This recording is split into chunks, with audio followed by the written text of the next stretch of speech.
বাংলাদেশ, এটা সৌদি আরব না। এই আমাদের দেশীয় ফল, এই যে খেজুর, আমাদের দেশীয় যে খেজুর, এই খেজুরে রয়েছে পর্যাপ্ত পরিমাণ পুষ্টিগুণ। এতে রয়েছে ভিটামিন এ, সি, ক্যালসিয়াম এবং পর্যাপ্ত পরিমাণ আয়রন, আর যা মানবদের স্বাস্থ্যের জন্য অনেক বেশি উপকারী। দেখুন, আমাদের প্রকৃতিতে আমাদের সুস্বাস্থ্যের জন্য মহান সৃষ্টিকর্তার দেয়া একটা নিয়ামত বা উপহার। এই দেখুন, আপনারা পর্যাপ্ত পরিমাণ খেজুর আসছে, একটা গাছে কি পরিমাণ খেজুর আসছে, থল থল। এটা শুধু বইয়ে পড়ে বোঝালে হবে না, এই প্রকৃতির কাছে আসলেই আসলে বোঝা যায় যে প্রকৃতির সাথে আমাদের সম্পর্কটা কতটা গভীর।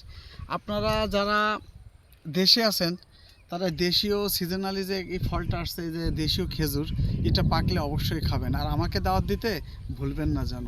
দেশীয় খেজুর।